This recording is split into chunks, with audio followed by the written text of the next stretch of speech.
Indian TV news, देश का तेजी से बढ़ता न्यूज नेटवर्क। नमस्कार, आप देख रहे हैं इंडियन टीवी न्यूज। आइए आपको ले चलते हैं आज की बड़ी खबर पर। ट्रिपल हत्याकांड के आरोपी पति को मुंबई के थाने पुलिस ने हरियाणा से किया गिरफ्तार। क्रिकेट बैट से पत्नी और बच्चों की थी हत्या। हरियाणा के एक शख्स ने नशे की हालत में अपनी पत्नी और 2 नाबालिग बच्चों की क्रिकेट बैट से हत्या कर दी। थाने पुलिस के अनुसार आरोपी फरार था। कसार वाडवली पुलिस थाने के अधिकारियों ने बताया कि हरियाणा के हिसार के करखालीपुर गांव के रहने वाले 29 साल के अमित धर्मवीर बागड़ी ने इस ट्रिपल मर्डर की घटना को अंजाम दिया था।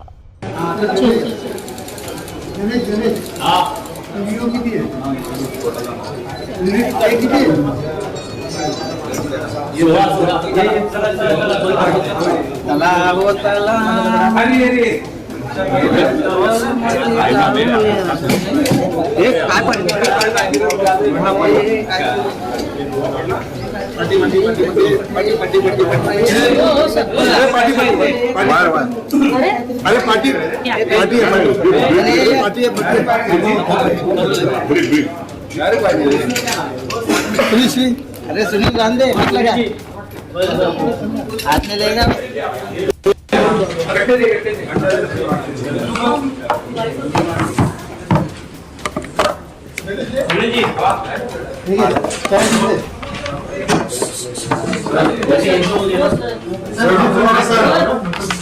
ब्रीफ द्यायचं का?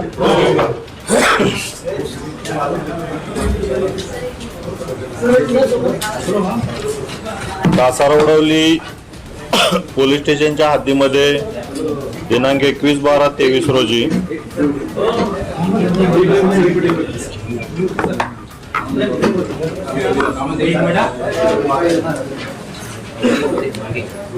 कासारवडवली पोलीस स्टेशनच्या हद्दीमध्ये 21/12/23 रोजी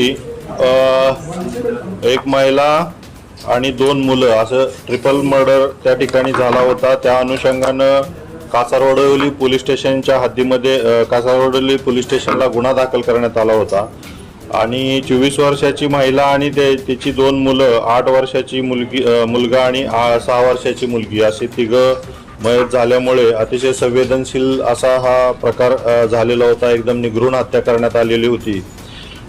हे झाल्यानंतर माननीय पोलीस आयुक्त Ashutosh Dumre sir, joint CP sir, additional CP Ugle sir यांनी तात्काळ यामध्ये जो आरोपी त्या ठिकाणाहून पळून गेला होता याला पकडण्यासंदर्भात आदेशित केलं होतं। त्या अनुषंगानं गुन्हे शाखा ठाणे येथे आपण 8 पथकं जवळजवळ तयार करण्यात आली। याच्यामध्ये ACP निलेश सोनवणे यांच्या नेतृत्वाखाली ही 8 पथकं नेमण्यात आली। याच्यामध्ये सिनियर PI वागळे स्टेट विकास गोडके आणि त्यांची टीम हे याला लीड करत होती। तर याच्यामध्ये आपण टेक्निकल तपास असेल, CCTV फुटेजचा आपण तपास करून हा सदरचा आरोपी या ठिकाणाहून महाराष्ट्रातून पलायन करून गेलेला लक्षात आल्यानंतर आपल्या 2 टीम हरियाणा या ठिकाणी त्याचं जे मूळ गाव आहे त्या ठिकाणी आपली टीम रवाना करण्यात आल्या होत्या। या ठिकाणी टेक्निकल तपास चालू होता आणि त्या अनुषंगानं आपल्याला तो दुसऱ्या दिवशी म्हणजे जवळजवळ 48 तासाच्या आत आपण त्या आरोपीला ताब्यात घेतलेला आहे।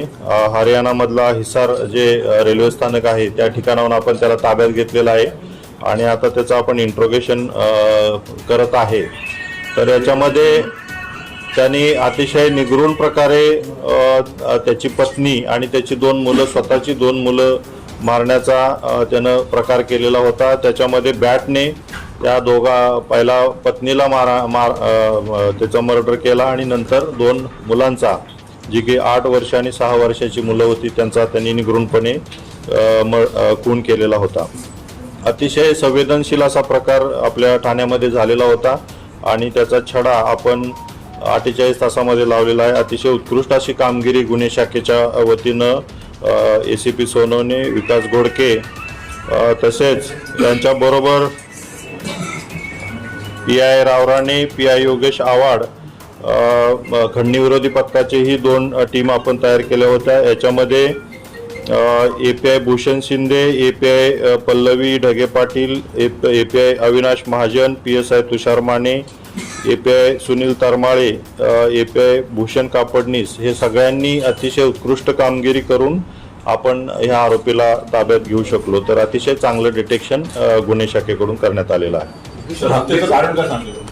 याच्यामध्ये इंट्रोगेशन केल्यानंतर आपल्याला आरोपीकडून जी माहिती मिळाली की ही याचं 8 वर्षापूर्वी लग्न झालं होतं. 3 वर्ष त्याची पत्नी सोबत राहत होती, परंतु 3 वर्षानंतर ती त्याच्या भावाबरोबर त्या ठिकाणाहून पळून गेली आणि ती या ठिकाणी ठाणे इथं येऊन हे झाले होते, सेटल झाले होते. तर अशा पद्धतीनं त्याच्यापासून ती दुरावल्यामुळे ते डोक्यामध्ये होतं आणि तो त्याचा प्रयत्न पण करत होता पॅचअप करण्यासाठी, पण ते होत नव्हतं. आणि त्या दिवशी जे काही तो इकडं आला राहिला आणि त्या दिवशी तात्कालिक भांडण त्यांचं सकाळी झालं आणि त्याच्यानंतर त्या ठिकाणीच पडलेली जी बॅट होती त्या ठिकाणी त्यानं त्या अगोदरच त्यानं प्री प्लॅन केलं होतं, परंतु ते भांडण झालं आणि त्यानं त्या ठिकाणी पत्नीला बॅटनं मारून तिचा मर्डर केला आणि त्याच्यानंतर त्या ठिकाणी 2 मुलं होती त्यांनाही त्यानं मारलेला.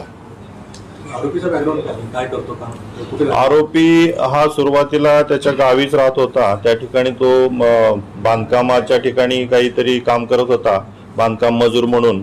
आणि या ठिकाणी आल्यानंतर तो साफसफाईचं काम करत होता आणि बाकी त्याचं असं क्रिमिनल बॅकग्राऊंड वगैरे नाही आहे, परंतु अशा पद्धतीचं त्याच्या डोक्यामध्ये ती खुन्नस असल्यामुळे त्यानं ते हत्या केलेल्याचं समोर येतं.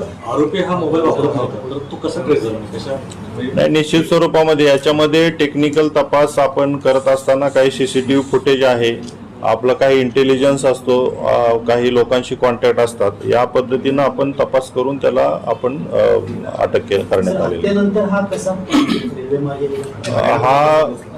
हा इथून रेल्वे मार्गेच हरियाणाला रवाना झाला होता आणि त्या ठिकाणी आपल्याला माहिती मिळाली होती आणि त्या ठिकाणी ज्यावेळेस उतरला त्यावेळेसच आपण त्याला ताब्यात घेतलं होतं. हिसार रेल्वे स्थानकावरून आपण त्याला ताब्यात घेतलं. आणखी काही दोघांचा खून करायचा असेल त्याचा प्लॅन इंट्रोगेशन मध्ये त्यानं रिव्हील केलंय की आणखीनही तो त्याच्या भावाला टार्गेट करणार होता असं त्याच्या ह्याच्यामध्ये आलेलं आहे, परंतु आणखीन दोघांना वगैरे असं काय अजून तपासामध्ये समोर आलेलं नाही. अजूनही तो आपल्या ताब्यामध्ये आहे, अजूनही तपास चालू आहे. आणखीन इंट्रोगेशन होईल तर आणखीन त्याच्यामध्ये डोक्यामध्ये काय होतं तेही आपण त्याच्यामध्ये तपासामध्ये पुढं येईल तसं आपण आपल्याला सांगू.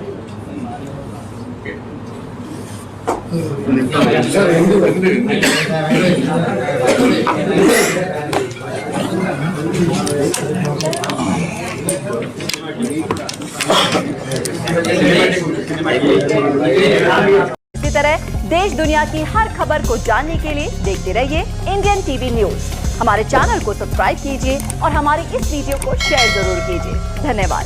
फिर मिलते हैं अगली खबर के साथ. इंडियन टीवी न्यूज, देश का तेजी से बढ़ता न्यूज नेटवर्क.